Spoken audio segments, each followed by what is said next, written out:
Nayezungumza nanyi naitwa Mwalimu Meshak Lupakisyo Kapange, ni katibu mkuu taifa wa chama cha kutetea haki na maslahi ya walimu Tanzania cha KAMWATA. Tunawashukuru kwa sababu mara zote mmekuwa pamoja na sisi.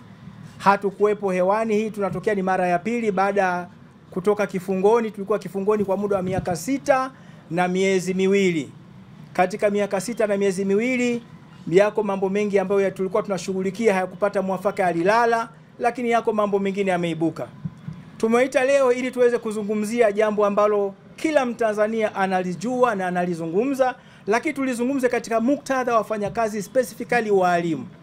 Tanzania ni nchi huru. Tunapozungumzia uhuru wa nchi, sio tu kitendo cha kumuondoa mkoloni ama yule binadamu mwenye rangi nyeupe na kupepea bendera ya kwetu. Uhuru huu una nyanja nyingi na una vigezo vingi. Tunapozungumzia uhuru wa Mtanzania ni uhuru wa kusafiri kwenda atakako, uhuru wa kula na kunywa anachokitaka, uhuru wa kuchagua dini na kuabudu, uhuru wa kujumuika na kukusanyika na mambo mengine yanayofanana na hayo. Katika miaka hii 64 ya uhuru, wafanyakazi wa nchi hii sidhani kama wako huru, hasa sisi walimu tunakosa package fulani muhimu za uhuru wa nchi yetu. Package ambayo tunaikosa kwa makini sana na kwa gharama kubwa ni package ya uhuru wa kukusanyika na kujumuika, freedom of association. Inatolewa na Katiba ya Jamhuri ya Muungano wa Tanzania, inatolewa na sheria za nchi hii, inatolewa na sheria ya ajira na mahusiano kazini. Katika miaka zaidi ya 30 sisi walimu tumekuwa na chama kinaitwa Chama cha Walimu Tanzania, CWT. CWT imepoka uhuru wa kujumuika wa walimu kwa sababu walimu hawaendi CWT kwa free will, wanalazimishwa. Chama cha walimu kinaingia kwenye mishahara ya walimu kama funza anavyoingia kwenye kidole, bila hodi, bila taarifa. Wamepokwa uhuru wao wa kukusanyika kwa hiari, wamenyonganywa mishahara, michango ya CHAKAMWATA na kuingiziwa michango ya Chama cha Walimu Tanzania CWT ya 2% bila ridhaa yao. Shida hii imekuwepo kwa miaka mingi hata kabla ujio wa CHAKAMWATA. Wafanyakazi hasa si walimu tumekuwa tukilalamika. Serikali kuu ilisikia. Tarehe 6 Mei 2013 ilitoa waraka wa utumishi wa umma namba 1 wa mwaka 2013 kuhusu makato ya ada za vyama vya wafanyakazi kutoka katika mishahara ya wafanyakazi. Katika waraka huu serikali ilielekeza waajiri wote wakae na wafanyakazi wao na kuelimisha umuhimu wa vyama vya wafanyakazi na uhuru wao wa kujiunga ama kutokujiunga na vyama hivyo. Wafanyakazi wengi hawakutekeleza hilo, wakiwemo wafanyakazi wanaowaajiri walimu, yani Wizara ya TAMISEMI pamoja na mamlaka zake za chini, na maanisha halmashauri za majiji, za wilaya, za miji pamoja na za manispaa, hazikutenda jambo hilo. Baada ya CHAKAMWATA kusajiliwa, hali imekuwa ni hiyo, walimu wanalazimishwa kuwa wanachama wa CWT bila ridhaa yao. Na CWT wanadai kwamba wanakata fedha kwa sababu ya ada ya duka la uwakala ambalo hawajui sheria yake ikoje. Hawana mamlaka hiyo, tumekwenda mpaka kwa kamishna wa kazi, hawana mkataba wote unaopa uhalali huo. Baada ya kilio chetu kuwa kikubwa, ama kilio cha walimu kupitia CHAKAMWATA kuwa kikubwa, mwanasheria mkuu wa serikali wa Jamhuri ya Muungano wa Tanzania tarehe 22 Machi 2019 aliandika barua hii akimwandikia katibu mkuu wa TAMISEMI kumwelekeza jambo hili kwamba haliko sawa, walimu wanaonewa. Toka mwaka huo na tarehe hiyo, katibu mkuu wa TAMISEMI na wizara nzima hawajalifanyia kazi, wamekaa kimya. Na si CHAKAMWATA tumefuatilia sana kwa nyaraka na ana kwa ana ili TAMISEMI itoe maelekezo kwa mamlaka zake za chini kuhusu jambo hili, lakini ilimepuuzwa mpaka sasa. Si hivyo tu, msajili wa vyama vya wafanyakazi ambaye ndio amesajili vyama vyote vya wafanyakazi tarehe 12 Novemba 2019, mbali na mwanasheria mkuu wa serikali wa Jamhuri ya Muungano wa Tanzania, msajili wa vyama vya wafanyakazi ambaye yuko chini ya ofisi ya waziri mkuu, naye akaandika barua hii akitujibu CHAKAMWATA kuhusu malalamiko ya walimu wanaonyanyaswa kwa kuingiziwa makato ya CWT kinyume cha ridhaa yao. Haya yote yanajulikana serikali, yanajulikana na chama cha na TAMISEMI, lakini hawajafanyiwa kazi. Kwa miaka zaidi ya 6 wanachama wa chama cha kutetea haki na maslahi ya walimu Tanzania wameingiziwa makato ya chama cha walimu CWT bila ridhaa yao. Baadhi walikuwa wanakatwa vyama vyote, anakatwa kwenye chama chake CHAKAMWATA, anakatwa na chama ambacho sio cha kwake cha CWT, na baadhi wameondolewa kwa nguvu kutoka CHAKAMWATA kwenda CWT. Hili jambo tumejaribu kulifanya kwa miaka mingi, kulipigania. Sasa tunachukua hatua mpya ambayo tunakwenda kwa matendo. Tunachukua action. Kuingiza makato kwenye mshahara wa mfanyakazi kinyume cha ridhaa yake ni kosa, tena kosa la jinai. Sheria ya ajira na mahusiano kazini kifungu cha 28 kinakataza mwajiri kuingiza makato kwenye mshahara wa mfanyakazi bila mfanyakazi kuridhia. Labda yawe makato ya lazima kisheria kama vile makato labda ya kodi ya pay as you earn, kodi ya serikali, lakini mengine lazima mfanyakazi aridhie. Na ukikiuka kifungu hicho chini ya kifungu cha 102 ni kosa kwa mfanyakazi kukatwa mshahara wake bila ridhaa. Akishtaki mahakamani unalipa faini ya shilingi milioni 1, na mahakama za chini zimepewa kuexecute adhabu hiyo kwa niaba ya mahakama kuu. Kutokana na hayo yaliyotokea, Chama cha Kutetea Haki na Maslahi ya Walimu Tanzania kinachukua hatua zifuatazo. Kwanza, tumeorodhesha mikoa yote na wilaya zote. Tuna halmashauri 125 nchi nzima. Katika mikoa 25 ni mkoa wa Singida peke yake ambao hauna nongwa yote na CHAKAMWATA. Mikoa mingine yote ina nongwa na CHAKAMWATA. Na tumeorodhesha pesa ya mwalimu aliyokatwa katika wanachama hao 12,231, 1% iliyozidishwa kwenda CWT na 1% ya CHAKAMWATA. Tunakwenda mahakamani kufungua kesi. Na kabla ya kufungua kesi tumeshawapelekea waajiri wote nchi nzima barua za notice of intention to sue, kusudio la kuwashitaki, na wanatakiwa watujibu ndani ya siku 30.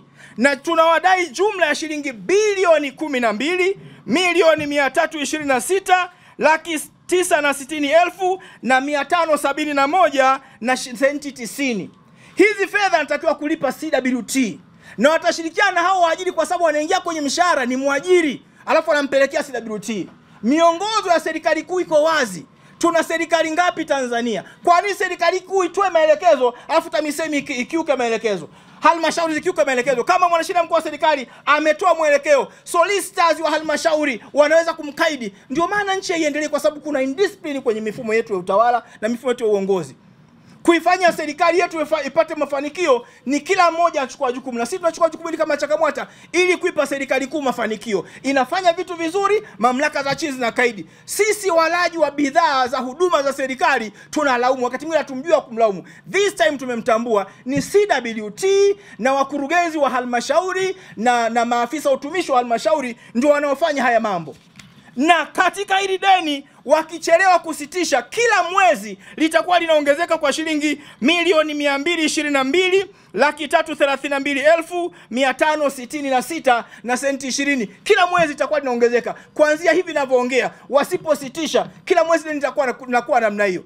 Na haya madeni kwa mujibu wa sheria ya kazi, kila siku unaochelewesha inazaa 5%.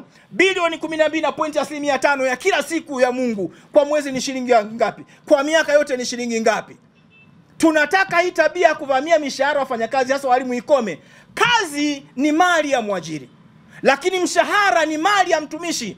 Tena unamlipa kwa deni, maana amekutumikia kwa mwezi mzima, unamlipa baada ya kuwa amekutumikia. Ni deni analokudai, halafu unakwenda unalikata. Na katika halmashauri hizi zinazoongoza, nizitaje halmashauri za mkoa wa Dar es Salaam, inayoongoza ni halmashauri ya Temeke. Imewafanyia mambo haya wanachama wetu 1991. Jumla Temeke peke yake inadaiwa shilingi bilioni 2,340,549,635 na senti 60. Halmashauri inayofuata kwa kudaiwa ni halmashauri ya Ilala. Imefanya haya kwa wanachama wetu 1,771.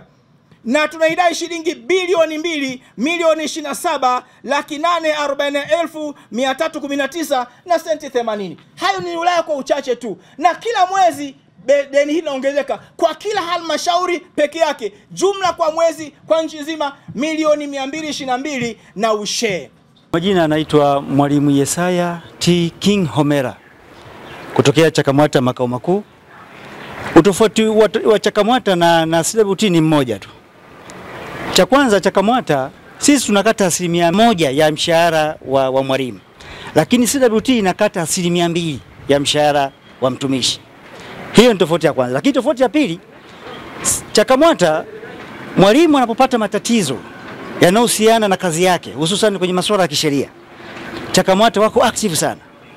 wana handle situation nzima kuanzia ngazi ya wilaya mpaka ngazi ya taifa, kama kunahitajika usaidizi wowote, utetezi wowote wa kisheria. Kwa hiyo ndio tofauti kubwa. Kwa hiyo wanachama katika CHAKAMWATA wako free, wanapopata matatizo ya kisheria wanayafikisha, na CHAKAMWATA inafanyia kazi kwa haraka iwezekanavyo. Kwa majina naitwa Faraja Asheli Mwamburo, ni mwalimu, sijaajiriwa, ila nipo hapa CHAKAMWATA. Sisi chama chetu cha CHAKAMWATA kinasikiliza matatizo ya walimu wa aina yoyote ile, walioajiriwa na wasioajiriwa. Kwa sababu niliona ni watu ambao wanapigania haki na maslahi ya walimu. Wapo tayari kutusikiliza walimu wote Tanzania, yani wasioajiriwa na wasioajiriwa, wanasikiliza matatizo ya watu wote. Ndio maana niliamua kuja hapa na nafanya kazi hapa, niko hapa makao makuu. Anastasius Sisanga ni mratibu wa chama cha kutetea haki na maslahi ya walimu Tanzania CHAKAMWATA. Ni mratibu wa mkoa wa Mbeya na Songwe. Kwanza kwa kifupi, CHAKAMWATA ni chama pendwa cha walimu mpaka sasa, naweza nikasema. Bahati mbaya changamoto imetokea hapa katikati, tukasimamishwa kuendelea kufanya shughuli za chama kutoka mwaka 2019. Kwa hiyo tumeendelea na kesi mahakamani, hatimaye tarehe 27 mwezi wa pili tukawa tumefanikiwa kushinda kesi zote kwa hoja moja tu. Basi wanasheria wote na wale mawakili wa serikali wakasema hapana, kwa hoja hii hebu tuwaache waendelee na kazi zao kama kawaida. Nini tunataka kuambia wanachama wetu sasa? Kwa kipindi kirefu, muda ambao tulikuwa tumesimamishwa kazi, wanachama wetu wengi walikuwa wameingizwa kwenye vyama vingine vya wafanyakazi bila ridhaa yao. Walipelekwa CWT, lakini wengine kwa kutafuta unafuu wakaamua kukimbilia chama kingine kinaitwa cha KUHAWATA, kama umesha kukisikia pia. Lakini kimsingi wale wote waliokwenda cha KUHAWATA ni wanachama wa CHAKAMWATA. Waliamua kutafuta unafuu kwa wapi, basi wakaamua kukimbilia kule. Lakini tunawapa rai sasa kwamba chama chao pendwa kimerudi rasmi na kinafanya kazi kama ilivyokuwa hapo mwanzo. Naitwa Joseph Abraham Mwamloka. Mimi niseme tu neno moja kwa wakurugenzi wa halmashauri zote ambazo walikuwa wamekata michango ya wanachama kinyume na utaratibu, kinyume na sheria, kutoka kwa wanachama wa CHAKAMWATA kupeleka michango ile CWT, na pia kwa CWT wao wenyewe, kwamba sisi hatua ambayo inafuata sasa ni hatua moja tu, nao ni hatua ya kwenda kumalizana nao mahakamani kwa utaratibu wa kisheria kama sheria inavyoeleza. Kwa hapa sasa tunasubiri muda wa mwezi mmoja ambapo tumewaandikia taarifa hizo wanazo, kwamba tunasubiri watujibu madai yote ya michango waliokata kupeleka CWT ndani ya mwezi mmoja. Baada ya hapo hatua inayofuata ni kwenda mahakamani, na sisi tuko tayari, tunasubiri mwongozo huo. Baada ya mwezi huu kuisha, majibu ambayo tunatarajia hayajapatikana, basi hatua inayofuata ni mahakamani, na wawe tayari katika hilo.